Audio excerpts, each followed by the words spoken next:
Existe una ilusión del control macroeconómico en Colombia y por qué este no será sostenible.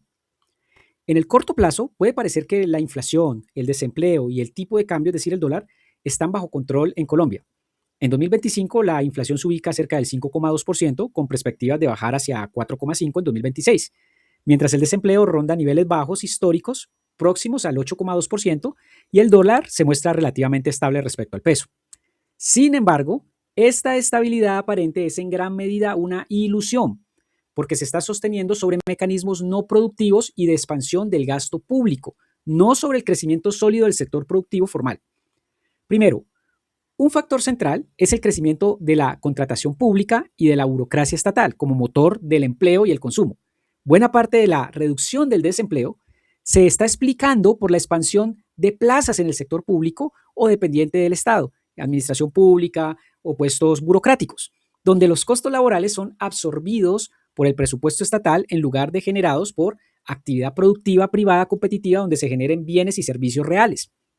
Esa dinámica, según el Banco de la República, alimenta artificialmente el empleo, pero es insostenible sin un aumento permanente de ingresos públicos o si el Estado no se endeuda de manera creciente. Ese endeudamiento y falta de ingresos productivos se refleja en lo que se llama déficit fiscal crónico y creciente. Por ejemplo, los analistas están proyectando un déficit fiscal con niveles superiores al 7% del PIB en 2025, lo que implica que el Estado está gastando significativamente más de lo que recauda. Según Bloomberg, para financiar ese déficit, el gobierno ha recurrido artificiosamente a un instrumento extraordinario como es la declaración de la emergencia económica para poder imponer impuestos por decreto y aumentar tributos sobre consumo o sobre la riqueza.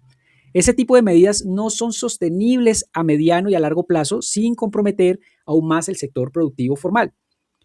Por el otro lado, la estabilidad del dólar, aunque aparente, también está siendo impactada por flujos de divisas no oficiales e ilegales.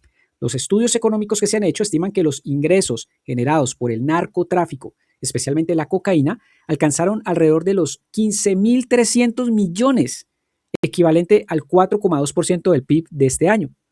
Esa cifra supera incluso a lo que se manda en remesas familiares desde otros países, que sumaron aproximadamente 11.850.000 en 2024. Eso equivale más o menos el 2,8% del PIB y que son la fuente legítima de las divisas para la economía.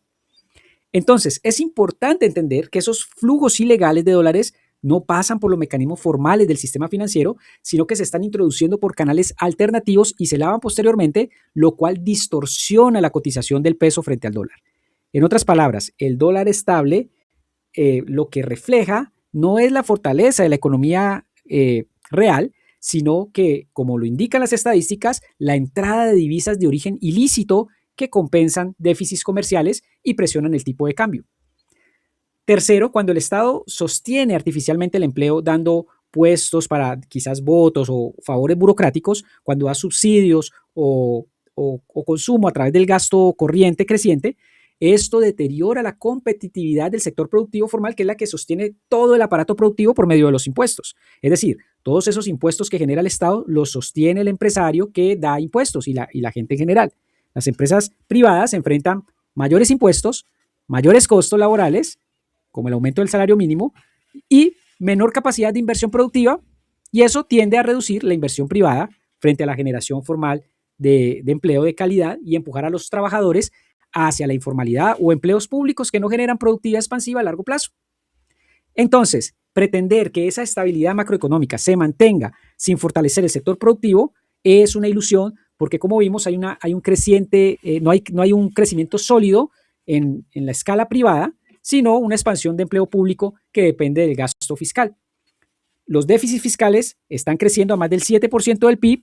Eso implica más deuda o más impuestos que eventualmente van a debilitar a toda la economía y le va a estallar al próximo gobierno del próximo presidente. Por eso, no nos sorprendamos si el próximo presidente, sea quien quede, se va a incrementar el dólar, se va a incrementar el desempleo, porque toda esa burbuja ilusoria va a explotarle. La estabilidad del dólar está siendo falseada por divisas ilícitas que no provienen de las exportaciones productivas, según el diario La República. Los ingresos ilegales no generan empleo formal ni productividad sostenible, sino distorsiones, lavado de activos, inseguridad jurídica y social.